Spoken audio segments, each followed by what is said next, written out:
Okay, what we have here is the Silvertone Syntronic record changer from the simulcast unit that I put up yesterday. And this has all been restored now, and tomorrow we'll hear it playing in the cabinet. I'm going to go over the mechanics of it now. The jury's still out as far as who made this changer. I was thinking it was Crescent who manufactured it. I'm not so sure now. I think Crescent was gone by the time this thing was made.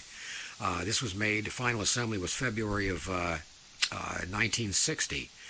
And it has a lot of similarities to the Glazer-Steers record changer in the indexing and the trip area. So I don't think we'll ever know. It's too bad that somebody that used to work in some of these companies couldn't jump in and volunteer some information. I'd love to hear about it. I'm sure my viewers would like to see it too. But anyway, this is a...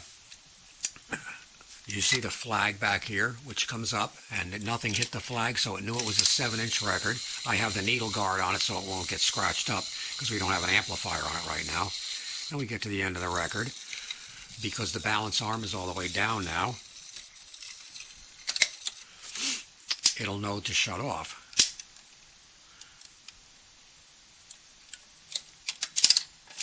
And again, when you go into the automatic position, if a LP were to come down, it would hit this flag like that on the way down, and the arm would know to go to the 12-inch position. Simple as that. There's a couple of little rods back here that drop down. One's a short rod and one's a long rod. And when the long rod drops down, it goes to 12-inch. When the short rod drops down, it goes to the 10-inch position, like for 78 RPM records. And we're going to take a look at the trip area, because that's the area of the most common problems with these. I'm going to set the camera on its side for a minute.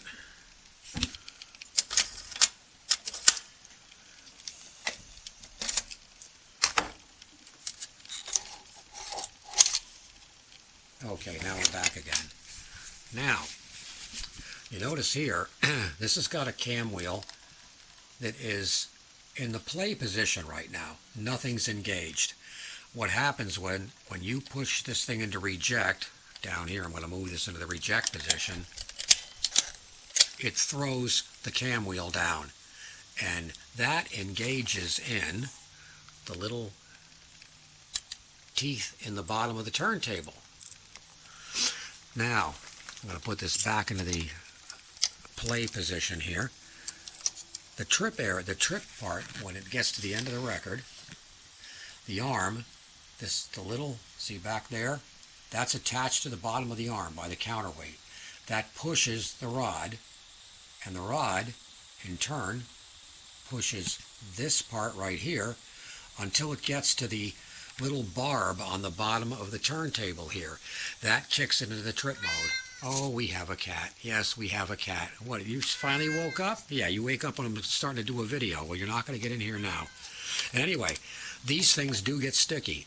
You have to take this apart here, clean it all out, and put a little drop, just one little tiny drop of oil on that to make sure this is good and loose here, so that it can, so the arm won't get restricted. Favorite thing these like to do is when the arm gets to the end of the record, it likes to stick and start skipping, and that's an indication that this is getting sticky. Now, underneath this thing, this is not a changer to start with if you've never done a... Come on, stop it. You going to say something? You have something to say? Yawn. What? What's the matter? All right. Anyway. Now, as you see, we have it on propped up on soup cans. But underneath here, this has all been completely taken down and cleaned. You see at the bottom, that counterweight, that balances the weight of the tone arm from the top, and it creates a very nice system. The switch on this is a soft contact switch, which is another thing that makes me think it's Glazer-Steers. And there's a lever that hits that switch when it's in the off position that turns the thing off. It's not a snap switch. And again, if you're going to overhaul one of these things, you want to take plenty of pictures and to show where you were. Otherwise, you're not going to get it back together in the position it was supposed to be in. But anyway, that's it for right now. We're going to see this thing in full operation and working with sound tomorrow. That's it for now.